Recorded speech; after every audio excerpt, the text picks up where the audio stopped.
What is up, everyone in the Mortgage Coach community? I'm Todd Bookspan, the founder of Win by Noon. On behalf of Dave and the whole crew at Mortgage Coach, welcome to another Friday Mastermind. I was thinking about it on my run this morning.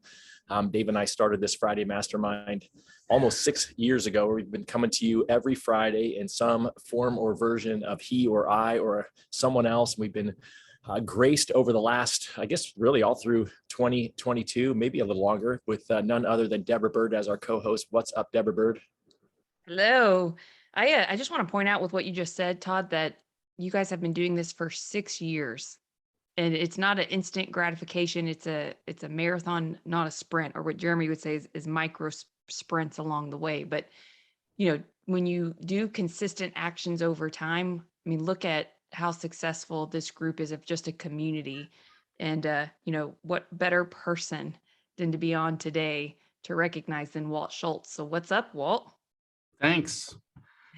Just hanging out with you guys. Well, we're super excited about that. And I've been fortunate now to know you for the last couple of years. We spent some time together in Northern California before the health situation took us all out of face to face. But for those who don't know you in the community, give a little background on yourself, and then let's sort of talk about how you're just, I think, leading the way and inspiring us all in the world of financial literacy and being the captain of the wealth team. Sure. Hey, thanks, Todd. And thanks for having me. It's, truly an honor to be here. So Walt Schultz grew up here in Salem, Oregon. We're about 45 minutes an hour north of Portland, the major metropolitan area. We're right in between Portland and Eugene, the two major cities, and we're the state capital. So things are a little more stable here. We don't see the rises that maybe Portland or Eugene does, but we also don't see the lows. Been in the business 24 years. I've owned mortgage companies, managed mortgage companies, had teams, produced, not produced. And really in 2016, decided to get back into production at that point and started growing my team and then growing from there. So I wanted to make an impact upon others. And I found I made a good impact upon others with loan officers and coaching them and training them and doing that as I grew my branch. But I wanted to make an impact upon others, clients, and make an impact upon their lives. So decided to get back into originating in 2016. And here we are in 2022, still originating. I have a little boutique branch. I've got myself and then a team loan officer and then 3 support team members, and just rock and rolling. Married. I have 1 kiddo. I think that's it. That is awesome. And what were you prior to originating? Well, so not prior. During originating, I volunteered as a police officer, a reserve police officer, from 2010 to 2014. And prior to that, really, I guess prior to getting into the business, I got in the business in 1998. And prior to that, I was really in the restaurant business. And I mean, I used to work at Nordstrom, so customer service. I managed a couple different restaurants. So yeah. And then of course, from high school, I grew up wanting to be a loan officer, right? Like all of us. Yeah, exactly. So I ended up just finding my way into the business. A good friend of mine called me when I was trying to find out what my thing was, what my path was going to be in life. And he said, I've got the perfect job for you. And I said, what's that? And he said, to be the finance manager of a car lot. And I was like, well, I love cars. I mean, that's my weakness. And I love cars. And then finance, I thought, yeah, a lot of people finance, so that would be pretty cool. And I said, I don't have to sell cars though, right? He said, no. And then he lined me up with a person, and I was going to do that. And then I called and told the guy, hey, I'm ready. And then the guy said, well, there's been a change.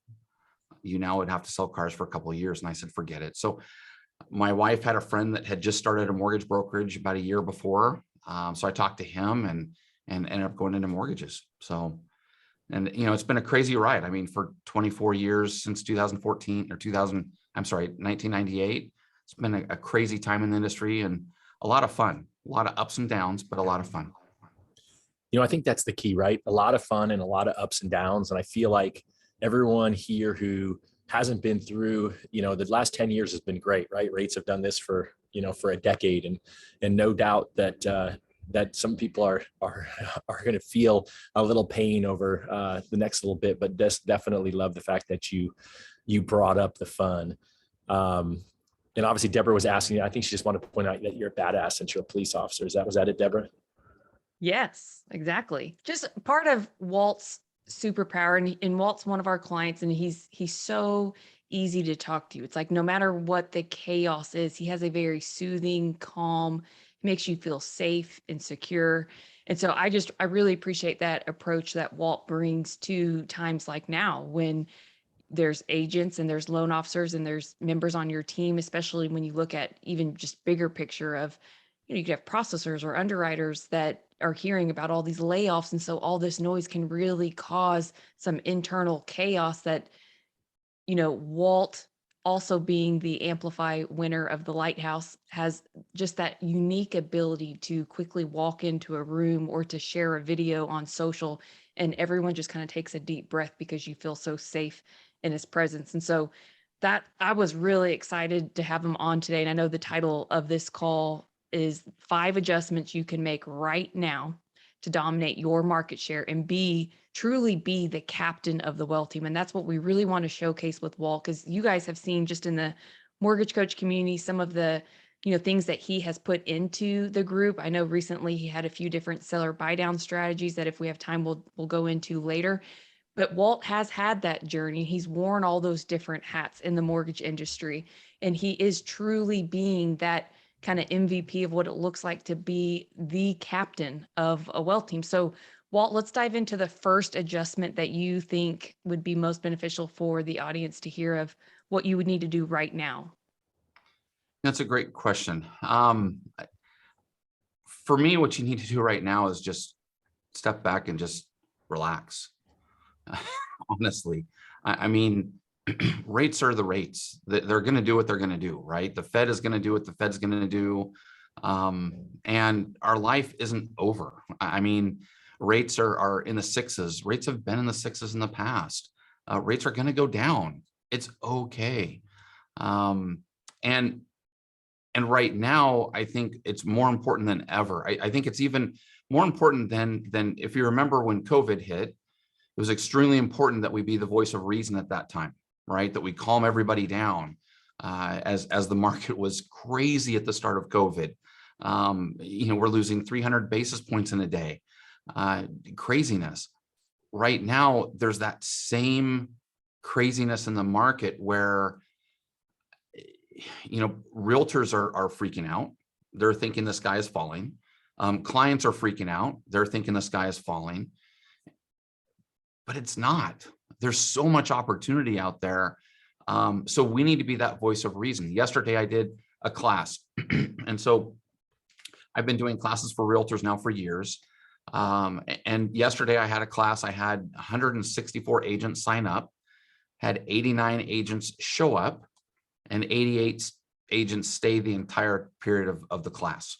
And I just debunked. I literally went through and took snippets of CNBC and Forbes and other news articles that I had found over the last couple of weeks that our clients are seeing that are scaring the hell out of our clients. And I debunked every single one of them through slides that I had gotten from Dan Rawich, from Barry Habib, from David Childers, Keeping Current Matters, building builders, whatever it is, Keeping Current Matters.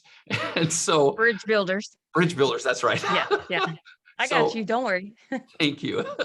But I just debunked every single one of those because, remember back when Senator Hatch was interviewing Mark Zuckerberg, and Senator Hatch finally just asked Mark, how do you make your money? How do you monetize all this? And Mark said, Senator, we sell advertising. And that's what the media is doing. The media is selling advertising right now, and they're selling it like a madman. They always have. I literally quit watching Fox and CNBC. Well, I still watch CNBC, but I quit watching all of the different, MSNBC, all of those different shows, because they all have their little takes and twists on it. I stay tight with Dan, with Barry, with the experts that are in this business, that aren't trying to sell me something. They're giving me correct information, so then I can then take that information and give it to our realtors and help them to weather the storm with their clients. Yeah, I love that. So during the Modern Mortgage Summit, Sean Benosian, for those who don't know Sean, he's the #1 loan officer in America, closed over $2 billion last year with over $1 billion of it being purchase business. And when Dave, basically David kind of challenged him, hey, what are the data points that you're looking at? And Sean said, well, I'm not in the interest rate economy. I'm not in the inventory economy, which is what everyone else was talking about, rates and inventory as their data points. He said, I'm in the taking action economy. And he said, those who take action win. And I think, Walt, you're the perfect example of someone who is consuming and then taking action. And so how would you encourage the people who, everyone's got a Zoom account who's in our community, and everyone has access to the David Childers slides in our community. They may or may not have access to the other paid services, but they've got access to it. So, how would you encourage them to take action then and just shoot out an email to their realtor database and then, say, hey, I'm going to do this quick presentation to really do what you just did? I think people are overthinking it, but I don't know if that's just it. What would you do, or what did you do? I think that's a great question. And let me ask Deb a quick question, because again, I am one of Deb's clients. Deb has really helped my practice out immensely. How long did it take me, Deb, before I really started shooting video? It wasn't long. Yeah, it was a while, because I kept promising. I don't think so. It seemed like once you started, it was just taking the first step. Well, that's what I'm just saying. had to be nudged. Right. And that's, and it took me probably a good 6-8 months. And I kept saying, okay, I'm going to do it. I'm going to do it. I'm going to do it. And it was on my list of things to do. But honestly, I was scared. I was nervous. I just tell you though, Walt, 6 to 8 months for anyone who's listening, that's not, I know to you that maybe seems long, but I have had clients for a couple years that still, it's getting used to seeing yourself on camera. So yes, 6 to 8 months to me is pretty quick for the amount of squeezing I'm putting on people to just take that first step. So anyways, carry on. Okay. Well, touche. Yes. So, but I think it's the same concept as shooting video and creating content. You don't have to be perfect. And so many of us want to be perfect. We want the perfect presentation or the perfect video. You know what? I look like what I look like. I sound like what I sound like. And people are going to like me or they're not going to like me. And if they don't like me, there's 7 million more people in the US that are going to like me. It's, whatever. So I just say, just take action. Just go get the slides from David Childers. He wants you to use it. He tells you to use it. Be a student. And again, yesterday's presentation, I pulled stuff from Dan Rawich. I pulled stuff from Barry Habib. I had just listened to Barry Habib just the morning of, and I'm doing some snippets of some of his slides. And I'm still improving in what I want to talk about with keeping current matters. And so, but it's just do it. Just send that email out. And what I found is, for me, I need to commit to a date. So I teamed up with a escrow company here in town, Title and Escrow Fidelity. And I've got an awesome rep. And I just sent her at the start of the year, I said, here are all the dates that I want to do a CE class. And she said, perfect. And so I committed to her that we're going to do it. And then I make sure that every time we're getting ready for the class. And so right now I'm hunting for the topic and the information that I'm going to give for next month. And I already have a good idea of what I want to do, but it's committing that time and go back to Win by Noon, Todd. You put a time block in, you commit to it, and then you just do it. And if it's not perfect, that's okay. People don't, we're loan officers. We're numbers people. People don't expect us to be completely polished, and they don't expect the YouTube channel or the Zoom to be completely polished. And if you look at my presentation yesterday, I still am not really, I'm sharing my screen, but I'm not showing the whole presentation of I mean, you can see my slides on the side. So I'm still nervous about, okay, if I do can my help you fix that one, presentation, Walt. huh?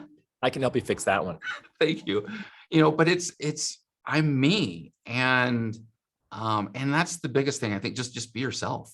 Don't try to be somebody that you're not. I mean, I'm not a Denise. I'm not a Dan Keller. I'm not a Michelle Castle. I'm not a Jeremy Forcier.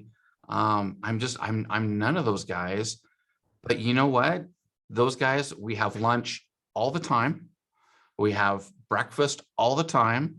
I have lunch with you guys, with Dave, all the time. And what I mean by that is I'm watching videos consistently all the time. I'm watching them in the morning. If I don't have a lunch appointment, I'm watching Mortgage Coach on Saturdays. You guys are at my house on Saturdays. Didn't even know it. Watching some videos on Saturdays. I'm always consuming content, and it's relevant content, so that, and some of these guys, I mean, Josh Metal, he's one of my best friends. Mm-hmm. But if I called him today, he wouldn't know who I am. And so, he's been at my house many times, but he doesn't know where I live. So he's there in my videos. And that's the thing is as you're hanging with these individuals through the videos, you're gaining the information that they do. And then you just start to implement just one by one. Just create a list of the things that you want to implement. It's just like the videos that I started creating our YouTube channel. I've been creating our YouTube channel now for 3 years, I don't know, 3-4 years, whatever it is. And we've got a lot of content in our YouTube channel now. But it didn't happen overnight. It happened for me creating a list saying, okay, here are the questions that my clients have been asking. So I want to create those videos. And then, Deb's got a service where I get an email every month that says, here's the content that I suggest that you create. And then Monday I start creating that content.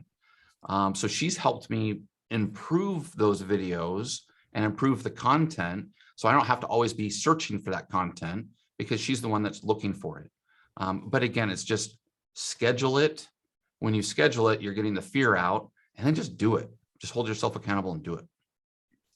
Yeah, I just, that's the hardest part. People don't like to hold themselves accountable. I always say the A word that everyone needs accountability. I shouldn't say everyone, almost everyone. Like Josh Metal actually is a friend of mine, and Josh actually does not need anyone to hold him accountable. But he's one of the few people I know that is just, super, super human that way. And, I think that, the real key that you said earlier on is that you made a commitment at the beginning of the year, and you got accountability because you told your rep at Fidelity, hey, I'm going to do this. And once you set that up, that expectation, you've created this,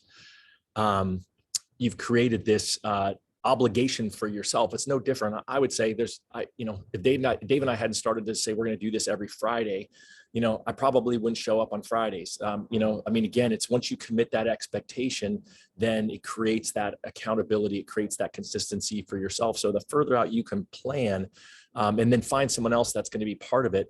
Someone had asked earlier about the where'd you get all the real estate agent list? Was that from Fidelity, or do you have your own big list, Walt, the realtors? No, so we've just created in our database, just over time, we've created a list of agents in our database. And honestly, most of the time, Fidelity just sends out to their realtors, and I don't even market the CE class. And so yesterday's I did market as well. And we've got a list of probably 1,600 realtors in our database now. And it's just over time. Again, it's just taken time. Didn't happen. Well, what would you say to the people that, they struggle to get even 5 people to their event? Which, was this a webinar, or was it a live event? It was a Zoom. Okay. It was a live Zoom, Right. so webinar.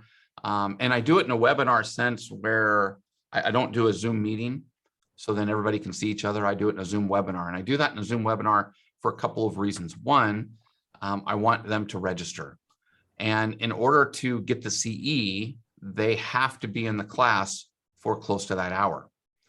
So they know, and so I've tied it to CE along with, so the CE portion is very helpful at getting people there, because realtors need CE, right? And then I try to make it entertaining. I mean, I'll make fun of myself. I'll joke. I'll, do those things. And Walt is the wittiest person. He's got a sense of humor like Todd. They're funny. so thank you. But it's, I try to make it fun, and I try to make it a little entertaining, because truthfully, what we do is very boring. I mean, we're doing mortgages. I mean, we're helping clients with debt. I mean, how depressing is debt? But you can make it fun, and you can make it exciting, and you can, anytime that I can tweak somebody's thinking, I've won. And again, these practices, guys, I mean, it's, I look at my wife. My wife is a New York Times bestselling author. So you look at that and you're like, wow, she is it. She is, she's hit the pinnacle, right?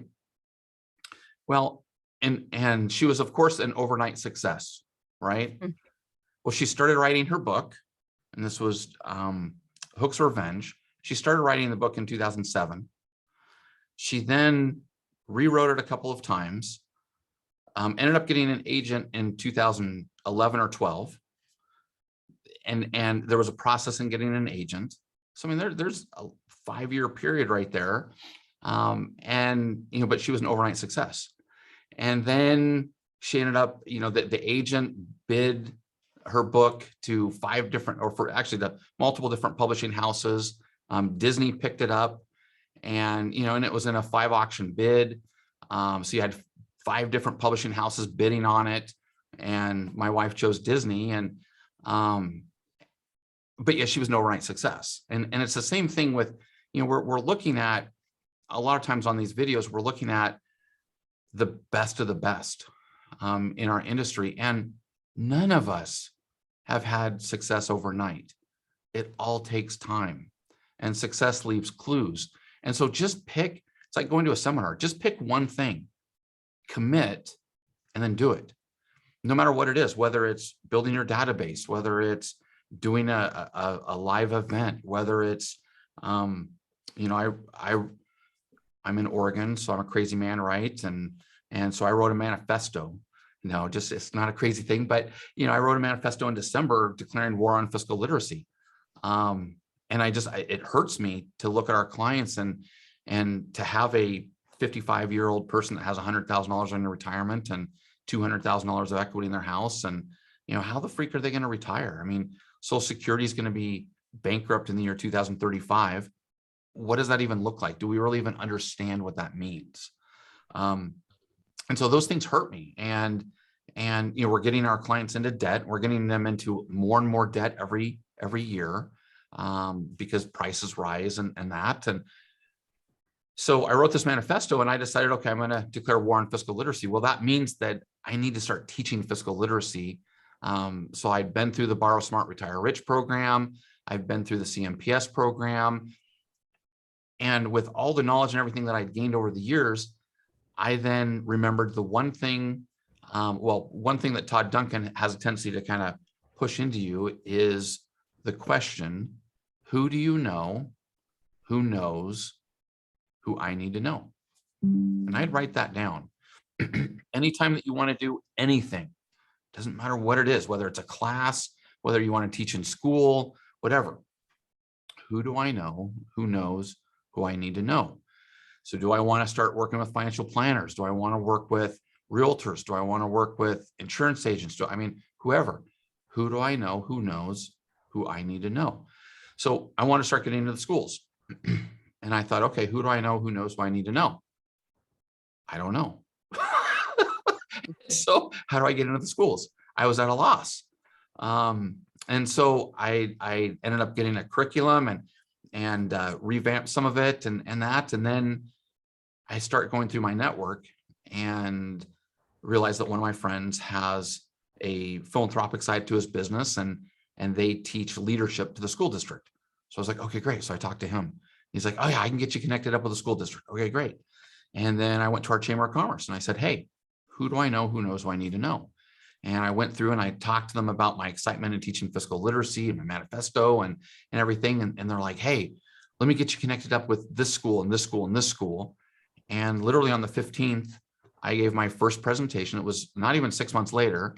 I gave my first presentation to the graduating class, the business development graduating class of Chemeketa, our local community college. So it's again, create that plan. And I had a timeline. My timeline on this was just as soon as possible. I want to start teaching as soon as possible. And I'm now connected up with 2 other schools to go and start teaching in September, fiscal literacy in high schools. One is kind of a technical school. And then I've got another high school that I'm going to be going into and teaching fiscal literacy. And I've got 2 other high schools that have been reaching out to me saying, hey, we want you to come teach fiscal literacy. So, my commitment is I want to start teaching fiscal literacy to the younger folks, get them excited, get them thinking a little bit differently, because in today's world, a lot of times fiscal literacy, economics isn't taught in our schools. So if we can help them change the way they think towards money, then maybe it can help the rest of the US as we go forward. But it's just So Walt is in the taking action economy, right? You wrote out the plan. You said, I'm going to do it as soon as possible. You figured out who do I know, who might know, who I need to know in order to get in there. And you did it. Is this like an hour class? I mean, kind of walk us through what the class looks like and kind of about if Deborah and I and everyone else watching this are students, what are we going to hear over that time? Can you just kind of the bullet points of that? Yeah. So I think a lot of times we have a tendency to really overthink these things, right? And these are individuals that really don't know a lot about credit or money or debt, how those things work. And so literally the class it's an hour long class. And I talk about how money works, how to budget. And I'm talking at a high altitude view. And so how money works, leverage time, leverage money. I talk about budget, and I talk about debt, good debt, bad debt, and I talk about credit. Now with that, how money works is about 5 minutes. It's not very long. Budgeting is about 15 minutes. And then debt, about 10 minutes. And then the remainder of the time is credit. And I get the most questions on credit. I talk about how to have the best credit score. I talk about the 50-30-10 rule, where you keep 50% balance on your credit cards and you're going to have worse score. You really want to have 10% on your credit cards or less. So, and I talk about paying off your credit before the statement date, not before the close date, but before the closing statement date, not when it's due. So you have to do a little research, find out when your statement closes, and you pay off beforehand. So you're gonna have to call your credit card company, find out what your balance is. So I talk about a lot of the tricks and trades of how to get the highest credit score. Remember, you're the smartest person in the room. And with that, I am talking to them just like they're my client. Just like I would talk to a client that would call me and say, hey, my credit score is a 300. How do I get my credit score higher? So it's stuff that we already know. Well, I just want to add to that. There's a difference in being perfect and being the expert.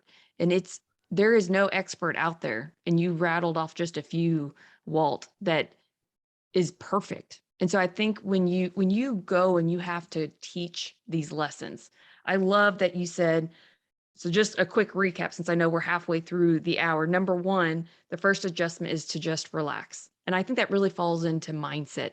And I know, Walt, you and I have talked before, and even Michelle Castle has really appreciated just your vulnerability on don't get into the comparison gap right now. So mindset, make sure what you're feeding your mind are healthy things. And that includes what you tell yourself, especially during tough times. Number two, stay a student. And when you stay a student and you're constantly consuming content, whether it's in the living room on a Saturday with this Mortgage Coach community or the Win by Noon channel or Walt's channel, when you are consuming and you're surrounding yourself by these other captains that are teaching you these little micro lessons then that allows you for adjustment number 3, which is to become the teacher. And when you have to then craft these lesson plans and deliver them to maybe business development students at a local college or to real estate agents for a CE class, what that does is that gives you an antenna where you know what are those frequently asked questions. Like Walt sharing right now that the topic that gets the most attention is credit. Well, that helps me when I'm creating content. And I've had people tell me, why do you have so many credit posts that you use? I feel like we could appear like a credit repair company. I'm like, no, it's just you have to be so in tune to your clients' needs, problems, challenges, because what influences them before they even start the search of possibly buying a home, these are the things that are on their mind. And that's where you have to go when you're creating content to be valuable, because and there was just an update yesterday with Facebook that it's no longer going to favor necessarily your mom or dad, people you have relationships with that show up on your feed. It's going to be of what interests you first now. So what do your clients find interesting? What do your agents find interesting? Are you creating content and providing value, whether that's lessons, whether that's weekly emails, whether that's your social media, that's going to hit on what they need? So I love that you just that quick recap of the top 3 adjustments that we've just shared, which are incredible. And I just want to remind everyone who's listening, if you guys have questions for Walt, drop them in the chat, whether this is on Facebook or YouTube. Let us know kind of some of your key takeaways that you've had while we keep going the rest of the hour. All right, so let me throw something in there. Besides the fact now I've got to make sure I like my mom and dad's posts on Facebook more so they show up in my feed. I don't want to have that distract me from all of the knowledge that Walt gave us. But I do think it's interesting as Walt says, hey, well, here's where I'm getting the most questions, right? So be thinking about that and thinking about yourself. I think that, one of the things that you heard Walt say, like yesterday, I watched 4 videos in the morning as part of my morning routine. I watched 2 interviews that Dave did. I watched an interview that a realtor buddy of mine did of another realtor. And then I watched a thing on what Andrew Andrews had said, which all were great, right? So Walt's feeding his mind with these things. And I think you're going to find that the best feed their minds, and you got to schedule time for that. And, for me, it's my quiet time, in the morning. And transparently, I'm actually assigning my loan officers on our team homework of watching videos, 15 minutes minimum a day. And I'm telling them, I'm trying to give them short snips of what I think was great content. And I'm telling them to watch it on higher speed, right? So I watch most of my YouTube stuff on double speed. And then every once in a while, I got to, go back and rewind and listen to something someone says really, since I talk really fast. I was reading our surveys from the Modern Mortgage. Someone said, you should slow down your talk. So whoever said that, thank you very much. I'm not doing a very good job of that today. And then, the other piece of it is I was just scrolling on my phone trying to find, there's an article today on CNBC, and it says that 36% of people that make over $100,000 a year are living paycheck to paycheck. And they said that it's interesting because, every other lower income bracket has remained the same, but that one has increased over the last 2 years, where during the pandemic, all the other people, there's still obviously over 50% of people making less than 30,000. I think it was 52 or 54% are living paycheck to paycheck. But the fact is that most of you are in that over $100,000 category. And I know at one point as a loan officer, I was paid it, month to month, paycheck to paycheck with, making significant income. And so first and foremost, go back to be a student, like Walt said, he's a student of it, and you got to practice it on yourself, right? If you can't get your own fiscal habits under control and find out who it is that you can rely on that. I mean, Josh Metal and I for years used to do a Saturday finance call where we talked about investing in what we were doing. So I surrounded myself with other knowledgeable people who were having the same successes and the same struggles that I was having. So think about it, look inside of yourself and figure out how you can start there. What else would you recommend people study, Walt? Again, be a student of fiscal literacy. So if you haven't read, read Rich Dad, Poor Dad. Look at the new books that are coming out on fiscal literacy. Everything, but also books on your mind, books on mindset. One of my favorite books, actually a book that Dave suggested I read, and this was shortly after we went through Amplify together. And it was, It Takes What It Takes. And I forget the author, he passed away recently, but Trevor, whatever. So anyway, a sports psychologist guy, whatever he is, but it's a good book. Just read it. It takes what it takes, and just it really talks about in the book. Don't say stupid things to yourself, and don't think stupid things to yourself, and don't verbalize stupid things to yourself, and so I start to think about that when I start to get down on myself, and I start to compare myself to others. One thing that I did, and this was a video that you guys did with Roland not too long ago, or Dave did with Roland. I don't remember if you were on it, Todd, but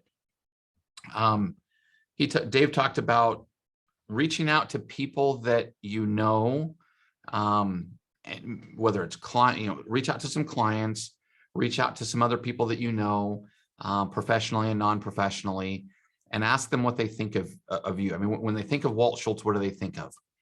And so I created that list, and I've got close to 20 people on that list. And now if I start to compare myself, or I start to get down a little bit, I go to that list and I read that list.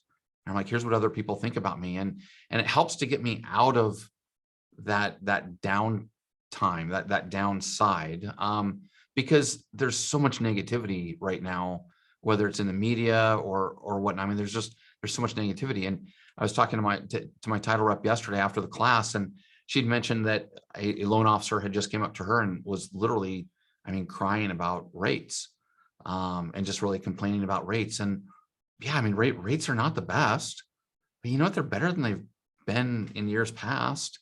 But there's still people buying houses.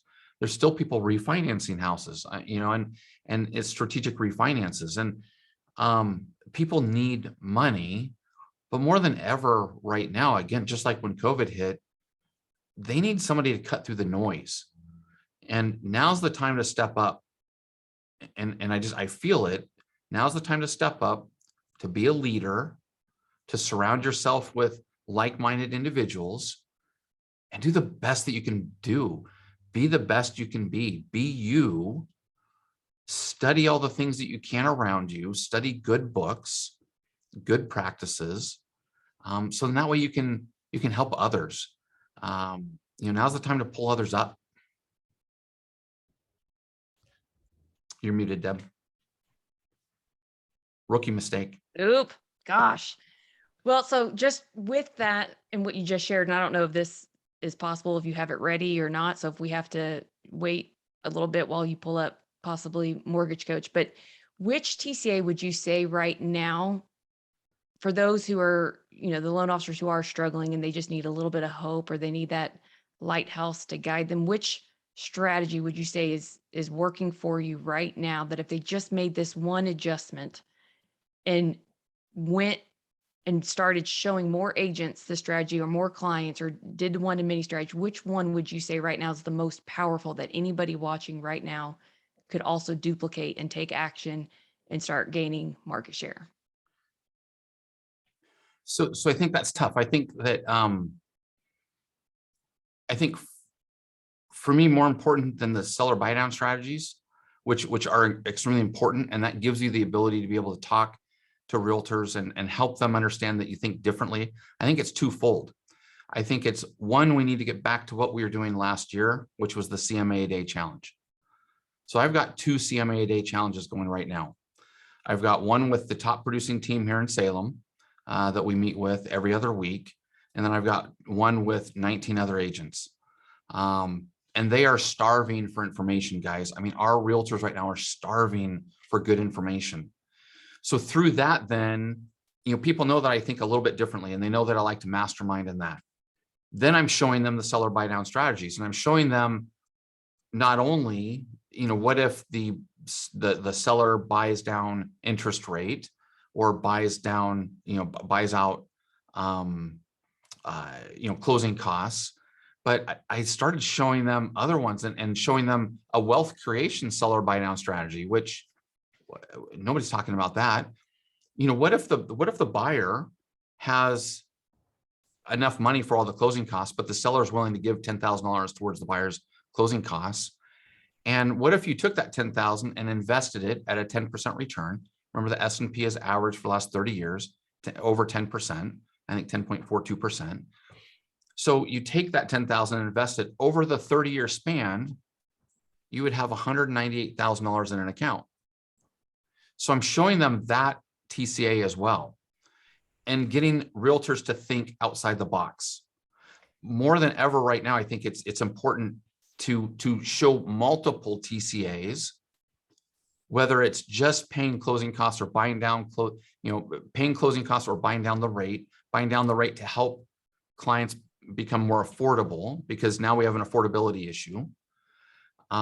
So I think it's showing all of those, but then also showing the wealth creation, because the wealth creation one helps you to be able to get in front of financial planners or financial advisors, which I think a lot of the community has thought about doing or tried to do, but has never really known how to do that. So right now you've got, and I've tested this out with some financial advisors that I work with, they're starting to be asked, hey, so I'm taking a seller buy down strategy and I'm going to financial advisors with it as well. And I'm saying, hey, have you had anybody that's come to you that has said, I need to withdraw more money out of my retirement account, out of my funds, to put down on my house to have the payment that I would have back in January? And so that has helped me to be able to get into more financial advisors, because again, they know I think about things differently. And we show the financial advisor how maybe they don't have to pull out as much as maybe what they thought they might have. And then I'm able to link up the realtor with the financial advisor as well. And again, I think the seller buy down strategy just helps realtors to know there's something different about you. And then it gives the opportunity between that and the CMA a day challenge to sit down with the realtor and then just talk about their fears. I mean, what's important to them about being successful, and what fears do you have, and how can I overcome those fears? Does that help, Deb? I don't know if that Yes. directly answered your question or not. All right, there's a lot of things there. So let's go back for a sec to the CMA Day Challenge. So I mentioned it on the Tuesday call that Walt's doing the CMA Day Challenge, and actually invited me. I'm gonna jump in and talk to his crew. So anyone who is thinking of going down that path, how would you encourage them to start? How did you get the big real estate team? How did you invite the others to participate? Like, how did you sell the idea? Yeah, so it's super easy. I had lunch with the team lead for the team, and I said, hey, Troy, I'd like to add value to your realtors. And he said, awesome. And he said, how are you going to do that? And I said, let's do a CMA Day challenge. Can we help your agents create 3 to 5 more transactions in the next 3 to 6 months? And he's like, I'm all for it. So I head up his team, basically his team meeting every other week. And we do it via Zoom. Now his office is just literally about 5 blocks up the street from me. But I still do it via Zoom. So in that way, anybody from his team that may not have come to the meeting can log in, but then I want it to be recorded, and I send that Zoom recording back out to everybody. So, it's, and I ask experts like you, Todd, like Deb and others to join, to be able to give some expert advice.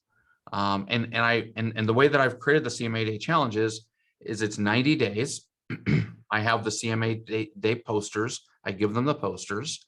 So if you haven't gotten those, get those from Todd, Win by Noon. I give them the posters. I do the first meeting, and we meet 6 times. So it's not really tough. We meet 6 times over a 90-day period. It's 12 weeks. We meet every other week. First meeting, I bring up the Jimmy Burgess video. I then send them the video that you did the interview, Todd, with Jimmy Burgess, about a 45-minute video. I send that to them. And I tell them, hey, again, at the way that I sell it to the realtor is, do you want to increase your business by 3 to 5 transactions over the next 3 months? And there's no realtor that doesn't want to do that. And so I sent an email out for the individual agents, then, to get the individual agents. That's what I was going to say. With them, I sent out an email, and I just said, do you want to increase your business by 3 to 5 transactions over the next 3 to 6 months? I'm going to do a CMA Day Challenge. I'd love to chat with you more about it. Are you interested? That was it. So I think, again, we have a tendency to really overthink things, but I'm trying to make it as simple as possible. Do you want to increase your business by 3 to 5 transactions? Now, I know that can happen because I know Jimmy Burgess did it. And I also know from the previous CMA Day challenge that I did last year, I know one of our individuals ended up getting 6 transactions over a 6-month period of time due to that CMA Day challenge. So I know that it can happen. And then just the structure of it. So now that I've got them keyed up and I've got yes, then I'll call them and I'll say, okay, here's what we're going to do. We're going to meet every other week, 6 times. I'm going to bring value to the meeting. We're going to mastermind. 3/4 of the meeting will be a training. I'm going to bring in industry professionals to talk about other things, social media, time blocking. I go in and I talk about the circle of cash flow, which is basically networking, how to network with your network. And I'll bring in other people. I do the first class, I do the last class by myself, and then I'll have 4 industry professionals in between. And the last 15 minutes of the meeting, then I'm going to do accountability. And the accountability is, hey, Deb, were you able to do your CMA days over the last 2 weeks? And she's going to say yes or no. And then if she says no, I'm not going to beat her down. I'm going to say, okay, can you share with us a success that you've had over the last 2 weeks? And can you share with us a trial that you've had over the last 2 weeks? And the trials is what we're going to circle around and mastermind about how to improve upon. That's awesome. And so when the last 15 minutes comes, their Zoom fizzes out like, oh, I can't be here. I don't want to be held accountable. Just so far that hasn't happened. All right, good. Good. And so again, I think, I heard you say people are overthinking it, right? So obviously the way to take action on this, folks, is create an email and the headline says, would you like to increase would you like an additional 3 to 5 transactions over the next 6 months? When we interviewed Jeremy Forcier, and he talked about how he gets realtor meetings, and he says, hey, would you be willing to sit down with me if I can, help you increase, get 3 more transactions this year? Everyone's always like, what's the secret sauce? Well, again, help them do a CMA a day. And, as Walt mentioned, we do sell the 11 by 17 poster, which has TCA a day on the other side on the Win by Noon website, but you can get a free version of it. There's a free version in the Facebook group. Go over to the file section over on the side, and then just look up CMA a day or TCA a day. We put a 1-pager together that we've given you all for free. And so again, you don't even need to invest money in it. You just really need to invest time and be committed to doing it. And then in Walt's case, he's got a team leader who's his accountability partner to drag their agents there. So that certainly helps. Do you see any challenges keeping the other agents who are just individual agents engaged over the 90 days? What happens, at least what happened in the last meeting or in the last CMA Day challenge that I had, I would have everybody there at the start. I would have last one, I think I had 12 or 13 agents come, and at the start, the first couple meetings, I would have almost everybody. 10 out of 12 or whatever. And then as the meeting, as the weeks kind of go, people start to drop off. That's why in this one, I decided, okay, I want to increase it to my minimum. My minimum was 15. I wanted 15 agents because I know that really by the time at the end, I'm going to have about 50% of them. I appreciate the transparency, because I think that's what y'all have to hear, right? Don't be disappointed. It happens to Walt, who's a rock star, and you're going to be doing it for your first time. And don't be disappointed. It's just hard because people gravitate themselves out as they don't do the work. And so it's part of your job is to be that cheerleader / accountability partner. You already heard Walt say, when I ask him how they did, he's not there to make them feel bad, because no one wants to show up when they feel bad or didn't do what they were supposed to do. And that, I think, is really the biggest challenge, because real estate agents are busy. Well, and the other side is on the CMA Day challenge, even though I'm titling it a CMA Day challenge, I'm also titling it a mastermind. And that's why I'm providing value to the meeting as well. That's my hook to get more people to it. Because I remember Jeremy, when he kicked off his CMA Day challenge, if you remember, it was like the first meeting, he had 30 agents there or something like that. And then the next meeting, he had like 3. And if you're just doing the, hey, Deb, did you do your CMAs? No. Okay. Well, why not?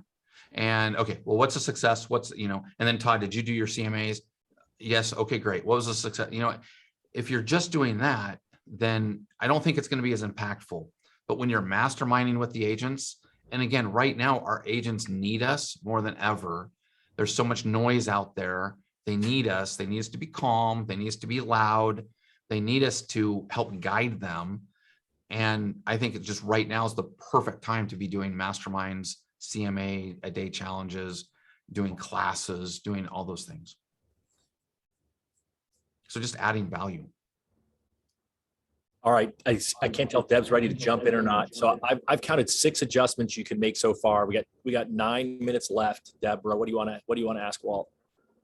Well, I'm obviously going to take the social media perspective because I do, just with my own position, have a lot of clients that we are constantly putting the squeeze on them. And for those who don't know, every Friday I will write and send a coaching email for all of our clients. Doesn't matter what package they're on. And I give the playbook for the following week of what you could execute Monday through Friday of just keeping the human side of the brand relevant. Because I always tell people what we do is we help solve the consistency and positioning you in the market center as the true financial and mortgage strategist with the types of graphics that we create.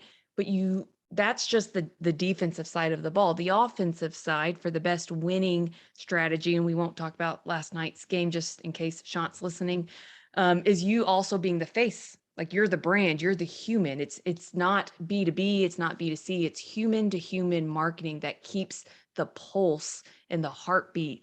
That's what people want to see online, because they fall in love with brands today the same way that they fall in love with people. And so we will put, Mondays I call video recording days. And I really got that from Walt, because Walt was one of my students. I thought, okay, he is taking action. What's working best for him?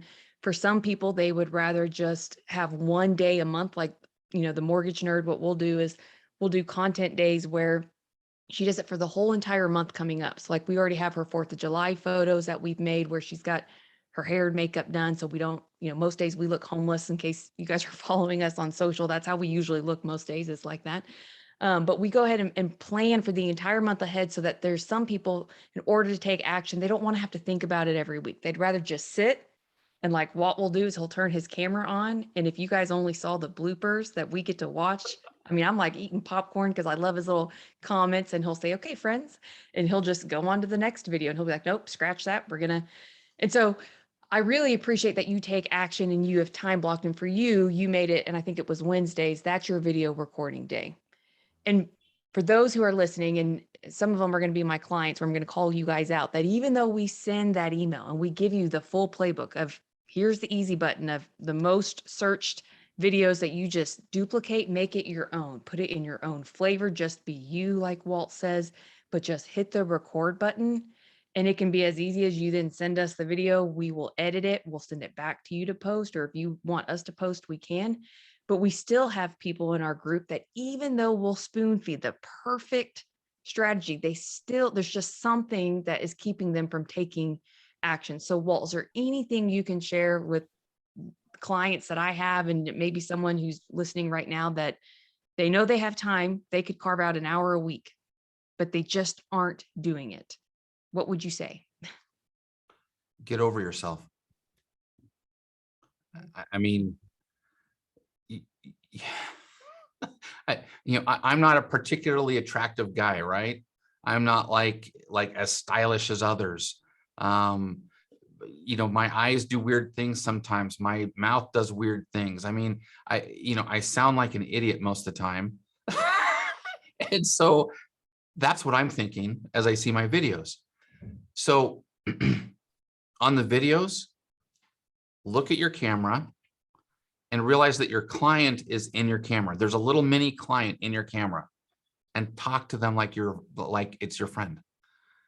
I mean, and just communicate with your camera. Turn your camera on, just do it. Now, for me, the big thing on videos, and I will say, I can't endorse Deborah enough. So she's got the 2 packages. She's got her social media package, which is awesome, which adds value, but she's also got a video package. Pay her the money, do it, and shoot the videos. And with the videos, just look in the camera, do the video, and don't watch it. Just don't. I mean, my first mortgage coach video that I ever did in the TCA took me 22 to 23 shots. Now, why did it not take me 23 or 24 shots? Because I didn't watch the last one. You know whether you screwed up your content or not. Just talk whether if you're explaining inflation, if you're explaining the Fed fund, you know what the Fed funds just increased, the Fed just increased the Fed funds rate. Well, what would you say to a client? Just say that in the camera. You know if you've gotten off track. If you have, then reshoot that video. But otherwise, if everything sounded good and sounded right to you as you were talking, then don't change it. Send it. Have somebody else do your video editing, because if you do it, you're gonna be like, oh, that's not right. I better redo this. You're gonna try to make it perfect. It's not gonna be perfect. You're not perfect. And so send it, and then let the pros do the best that they can to then edit it, which Plug and Play does an awesome job at editing my videos. They make me look really good, just like my team makes me look really good in front of a client. So, you know, otherwise, I would say, as we kind of round things up, now's the time, guys, again, to cut through the noise, to teach, be there for support, teach realtors, do masterminds, teach fiscal literacy in schools, get out there, do it. Our students need it to do video production, double down on video production, content creation, and also on social media. Now is the time. People need this information because, again, there's so much noise in the world. You need to be the expert, and you are the expert. Just step up and do it. And you'll be surprised at what you can accomplish over a short period of time. All right. That was a jam-packed hour. Great way to close it out. I mean, the bottom line is, I think that I started off saying, Walt, you're just doing a great job of taking action, and you're continuing to encourage others to take action as well. When I first started doing video in the late 2000s, you know, I resisted a long time. Coach Bill Hart even sent me a camera when he was my coach to do video. And then I started doing a 2-minute weekly video. And my coach at the time was Steve Scanlon. He told me that people liked it because it wasn't very good. And what he meant by that is it wasn't overly polished. I didn't have the luxury of being able to afford someone like Deborah Bird at the time.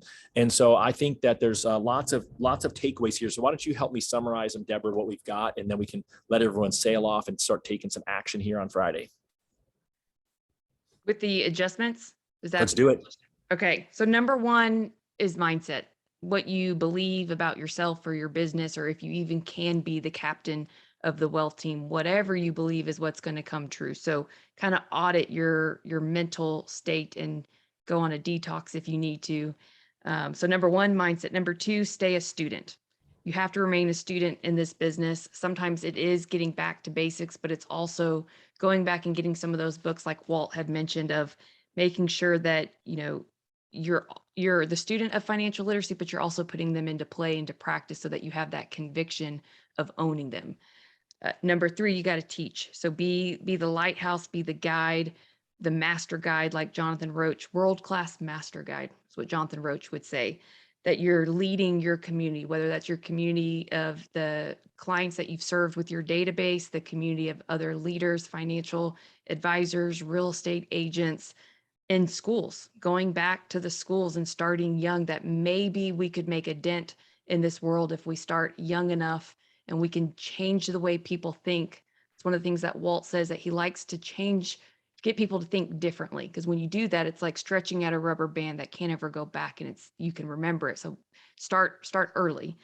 The next one was host your own CMA a day challenge, and perhaps even call it a mastermind. You can leverage your favorite title rep at a title company to help, whether that's you hosting CE classes, but also, you know, show that you're interested in your agent's success by helping them get more listings, because that's their love language. And the best way to do that is with the CMA a day challenge. And then number five, my personal favorite, hire Plug and Play SM to help you with your video editing and your social media content game, where you are doubling down, but not doing it in a way where you're just adding more noise, because there's a lot of noise on social. I've never agreed with the fact being louder is not the solution. It's being more impactful, being more of value. So that's that is why I believe what we do is so different, because we are the DNA of a loan officer, and nothing that I do is ever vanilla.